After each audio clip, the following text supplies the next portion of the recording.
So moving onward to our next session, that is Fireside Chat, reinventing your organizational structure for building a resilient workforce in the future's hybrid workplace. I introduce our moderator, Mr. Varadharaju Janardhanan, Vice President of Human Resources at Flipkart. Mr. Janardhanan is a global HR leader with a track record in scaling startups and mid-sized organizations. He specializes in building HR organizations from scratch, focusing on talent integration, leadership development, culture shaping, and HR support. I also invite the fellow panelists, Mr. Neelacantan Balasubramaniam, Head of Global L&D at Tekion Corp, Mr. Roydon Gonsalvez, SVP of Talent Management and Development at Northern Trust, Ms. Divkiran Kathuria, Global Director of Talent, L&D, Talent Agility, Talent Marketplace, Tech and Transformation at Seagate Technology. Over to you, Mr. Janardhanan.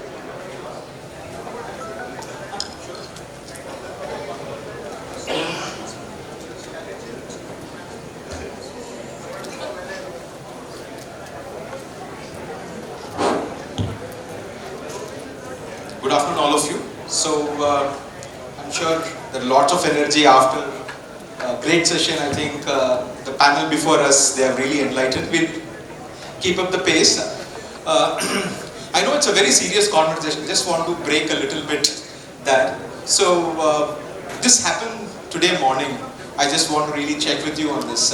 One of my friends from Chennai, he really called and said that, you know what, after this IPL, Chennai folks, they don't really speak too much of Hindi. You all understand? Know that? Right? And he just asked me that after this IPL, like they have learned 3 Hindi words. Do you know that? And I was just scratching my head. And any answers? Yeah, and he said like it's Mahendra Singh Dhoni. Yeah, so that's an impact that he has really created, and we'll just see this panel is going to create the similar impact with all of you. So I have with me on my left Neil, Roy, and then like DK, tall leaders with diverse background, and we are going to really talk about reinventing the organization structure for building resilient workforce. It's a very, very loaded topic. So when the topic was given by the organizing team, so I thought I would do a little bit of a reading, and there were few stats that I really kind of caught up with. One from Gartner, and it really said that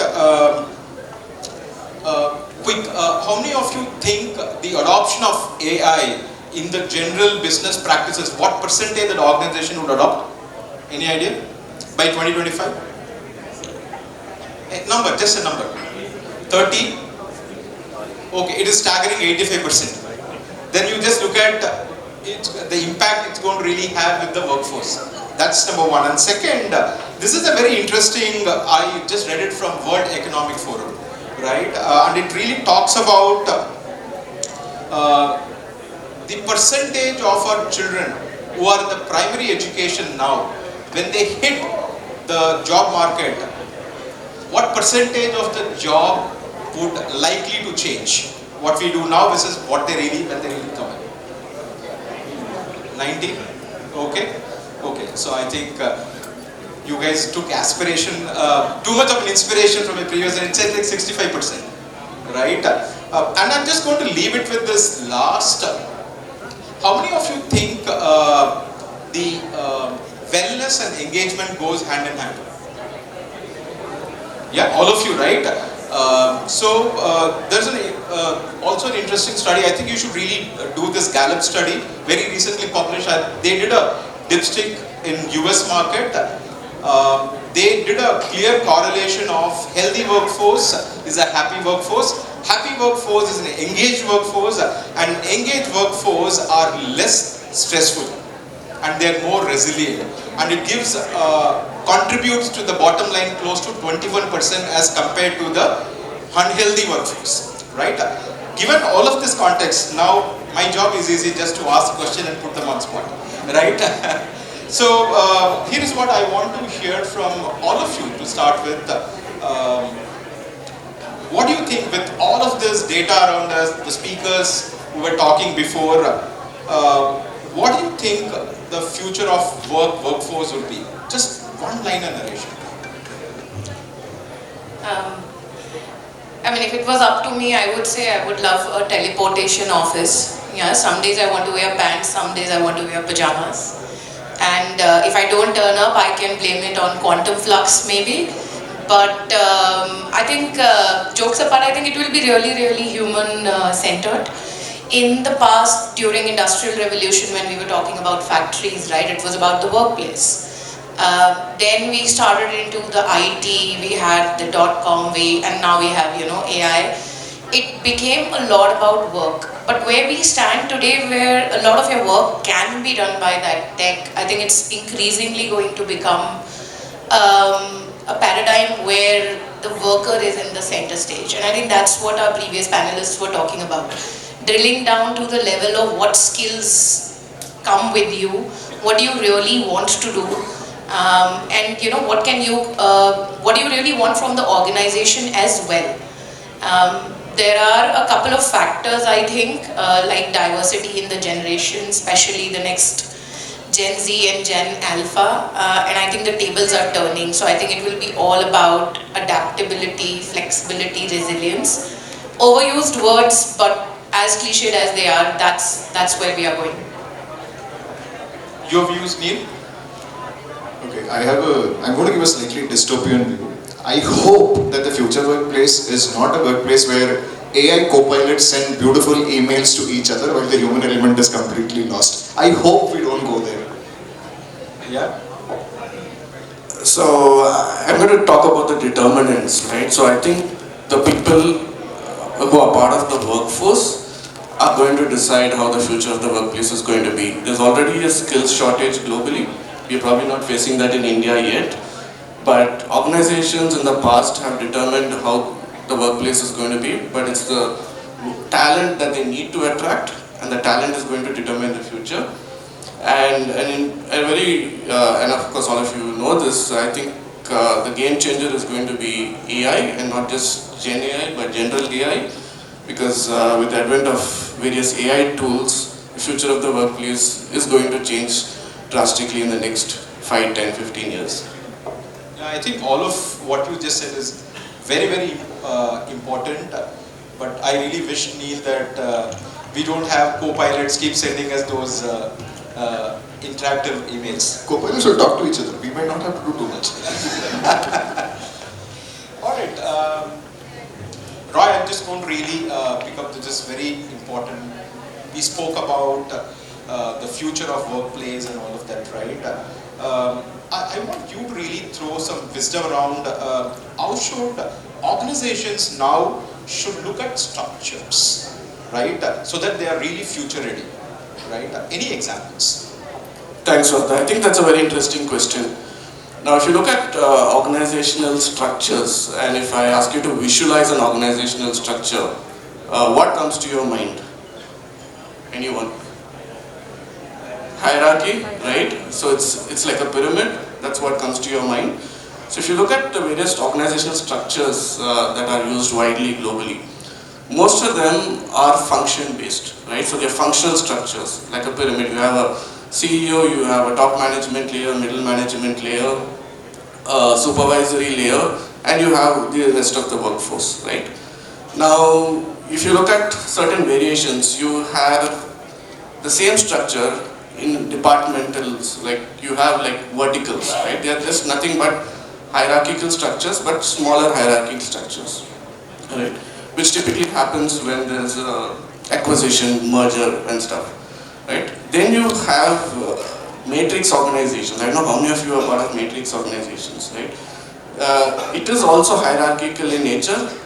At least in a regular functional hierarchy, you know who your boss is. In a matrix structure, everybody thinks they're the boss.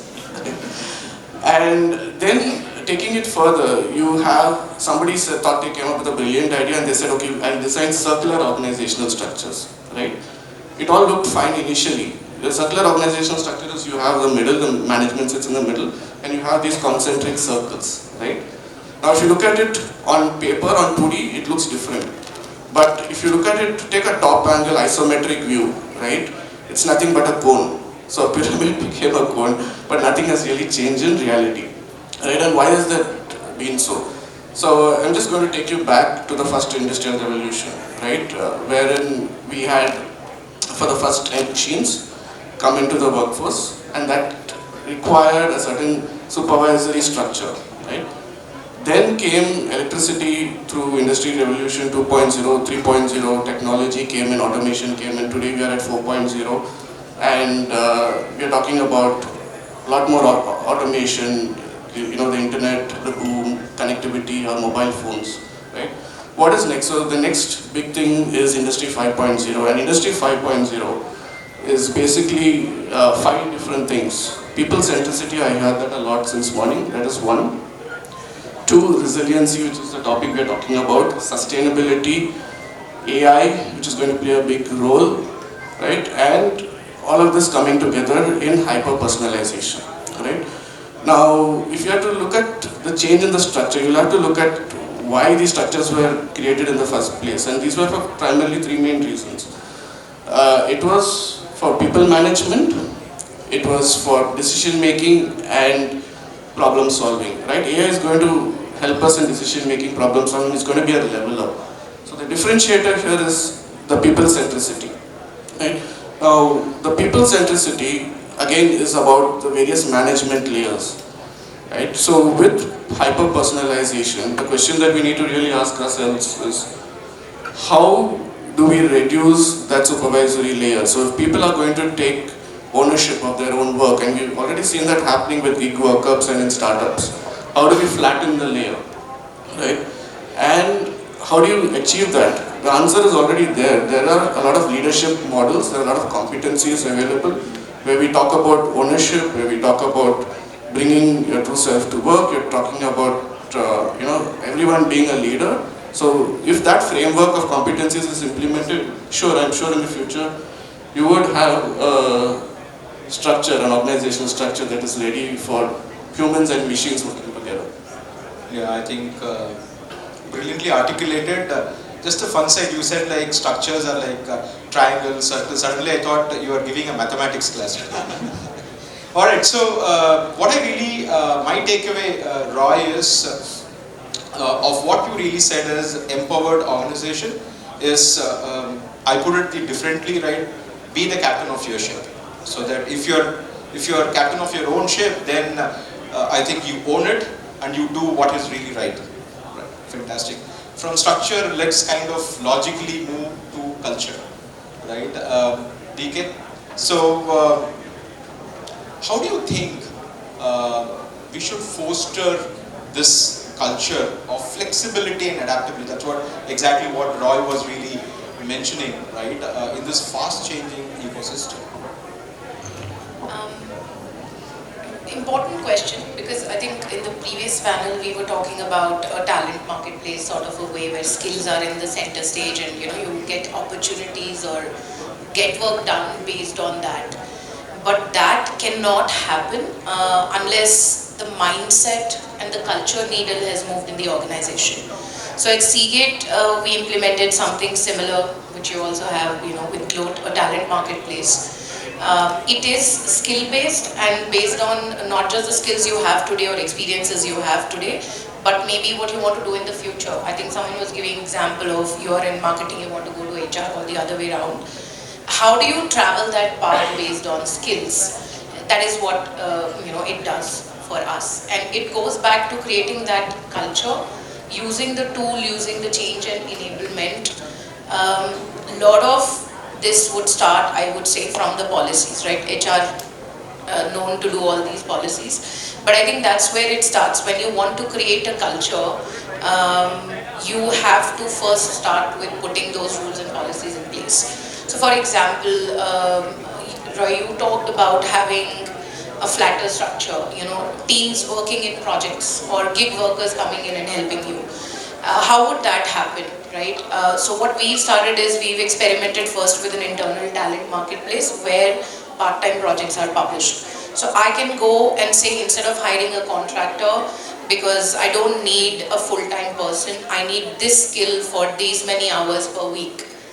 And we have set a policy against it, said that no bars, no questions asked, all employees are allowed to spend 10 to 15% of their time on a part-time project, and that will be counted as a learning hours or a contribution to their learning hours. So this is just an example to say that's how you move the needle. On the funnier side, right, if I don't know how many of you have probably traveled to some of the South Asian countries. Like if you go to Hong Kong, you don't see people breaking lines, but you see that everywhere in India. It did not, happen in one day. It was done over a period of time. There were consequences if you are not doing that. So I think it's also our job to make our leaders, make our employees, make our workforce open to that continuous learning mindset and bring in that learning agility, right? For example, we use a lot of FOMO campaigns, fear of missing out campaigns, to say if you're not doing this, you're going to lose out on the next big opportunity. If you're not going to reinvent yourself, and like you talked about half-life of skills, how are you going to grow? How are you going to be a part of the future that is in the making? Some of us might even lose our jobs if we don't reinvent ourselves, right? Machines taking over and all that stuff. So culture needle, moving that culture needle through examples, sharing success stories.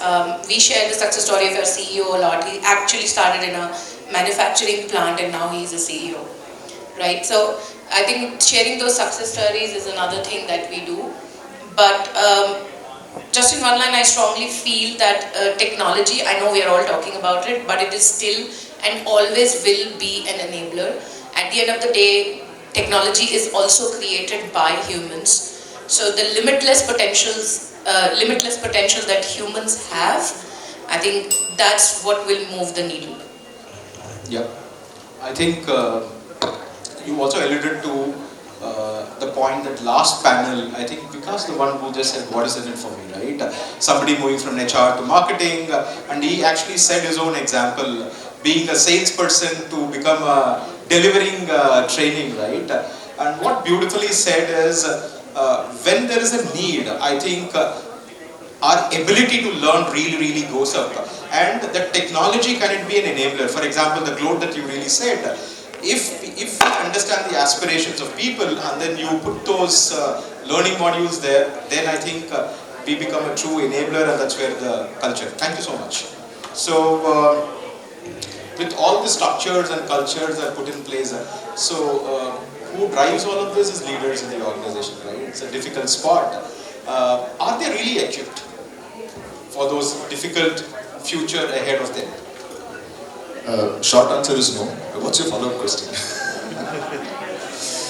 Right, so and therefore, do you think, would it be competency or the attitude or the skill that we should really focus for the future? So, let me try to answer your question. I'm going to take competency and skill together somewhat, because competency, skill is a subset of competency. Just keep that together for the moment. But think of it as two separate, let's say you have two separate... Maybe I will replace that with an experience. So is experience more important, skill or competency more important, or the attitude? Okay, now I think you made it more difficult for me, but let me still try. So there is a component, a bar of attitude, which is, let's say you rate it on a scale of 1 to 10, and you have, let's say, competency skill on a scale of 1 to 10, and experience on a scale of 1 to 10. In my mind, the attitude has to be higher, because if your attitude doesn't, let's say for example, you are unwilling to learn, unwilling to adapt, it is going to be very difficult for you regardless of how experienced you are and how skilled you might be. This is a fundamental thing. So attitude is important at across levels. This is step number one. Step number two, as part of your skills and competency, definitely you need your, again, it comes back to the same thing, right? That you have to be flexible, you have to be adaptable, and you need to know to work on your role as it changes. And this is not easy. It's not as easy as it sounds. Now comes the third question, of the third wheel of experience. I'm not sure how relevant it is in the first place, because if the nature of your role is changing, sometimes experience comes in the way. You say this is the only way it's been done, and therefore you refuse to change. So, and thanks for adding that third wheel. Actually, it made my answer easier. So if you look at it, experience, yeah, good to have. But here's the thing, right? I'm going to connect to what Roy said. You ultimately need a leader who's showing the direction, who's saying where to go, how to do it. That step is important. There is only so much you can flatten an organization. Then you have the element of culture. So when you combine all of this, what you want is a set of leaders with good attitude, being, apart from their, obviously their core skill, being flexible, being adaptable, and yeah, take your own experience with a pinch of salt, but really look at what the future is about. I think with all what you just said, I can just see like how bright is going to be the future. Alright, so Roy, back to you. With all of this, what really causes a change management, right? Right. Moment when you just say there are always jinx on the change. What are the big challenges that you really foresee given all of this, right? There's a change in the landscape, the skills that are changing, there's a cultural element coming into picture, the leadership element coming into picture. I'm sure there is a lot of change management. How easy or difficult it is? It is both easy and difficult, depends on the scale. So I think that, see, there are 3 pointers if you're going to look at it to apply across different scales, right? So one of it is try and focus on the present with an eye on the future. A lot of us think about the Kodak example, right? And we focus too much on the future, forgetting about the present, right? If you don't have a today, you will not have a tomorrow. So don't forget the present, right? The second piece is continuously monitoring your strategic framework, and a lot of organizations have strategy as a template. That's not going to work, right? You need to be conscious about your strategy, your purpose. It relates a lot with Gen Zs, and the workforce dynamics is skewed towards the Gen Zs. The Gen Alphas are going to arrive in the next 10 years, right? So purpose is very important to them. So your purpose, your vision, your mission, all of these need to be looked at periodically and reiterated within your workforce. The third piece, you spoke about competencies, Vata. So competencies, the 2 things that come to my mind, right? It's not about what the technology is today, right? It's also what technology is going to come in tomorrow, and there's no way you're going to keep on, if you are a 20,000 employee workforce, there's no way you're going to keep on reskilling your entire workforce, first on Agile, then on AI, then Gen AI, and then the various other things that are going to come, right? So 2 competencies which I would really look at, one is resilience, and I'm not going to spend time talking about that, all of us have been through that thanks to COVID. The other competency is learning agility, which you just mentioned, right? A lot of us misunderstand learning agility to be just learning new things. That's not learning agility. Learning agility comprises 3 elements: learn, relearn, unlearn. Okay?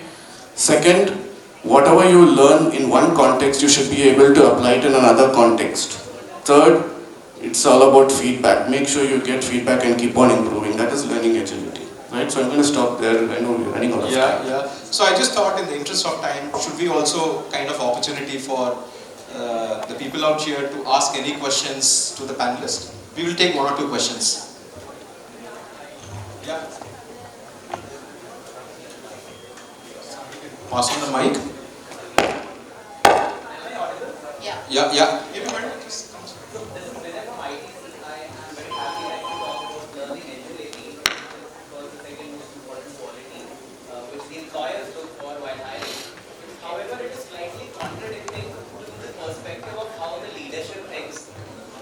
Because we as L&D enthusiasts are always considered as cost centers and not the revenue centers. So what's your takeaway on this? You mean HR or L&D as cost center? Or people Specifically speaking, L&D, yes. Okay. I think I'll probably take that with an example. I think what we all as HR professionals or L&D professionals or people professionals, right? What we need to do is we need to start thinking and talking like business. We don't do that. We still talk like philosophers and psychologists. Okay?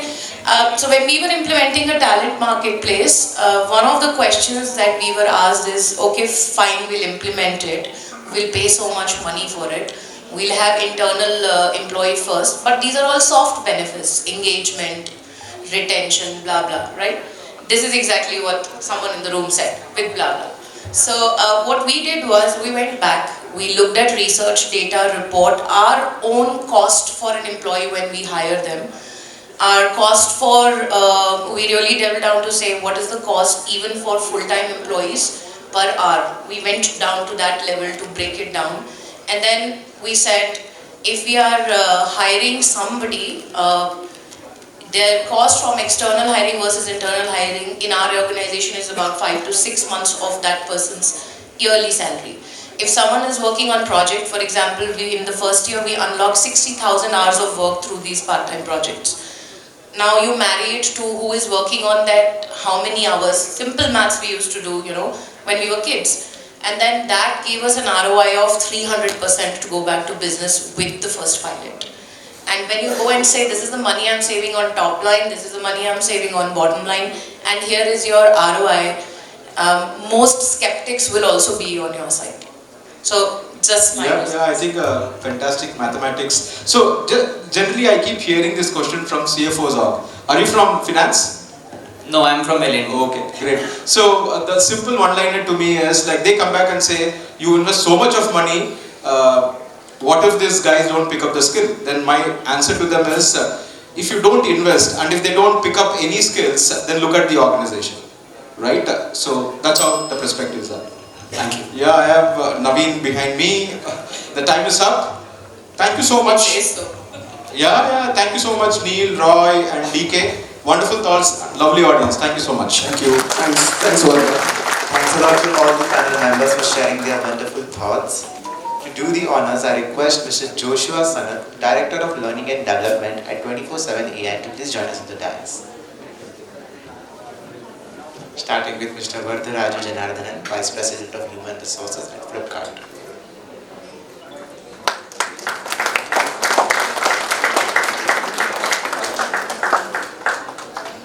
Mr. Neelacantan Balasubramaniam, Head of Global L&D at Tekion Corp.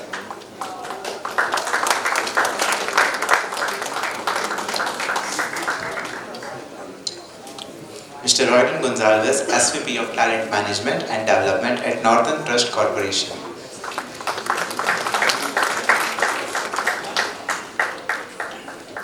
Ms. Divkiran Kathuria, Global Director of Talent, L&D, Talent Agility, Talent Marketplace, Tech and Transformation, Seagate Technology. Please come ahead for a group picture.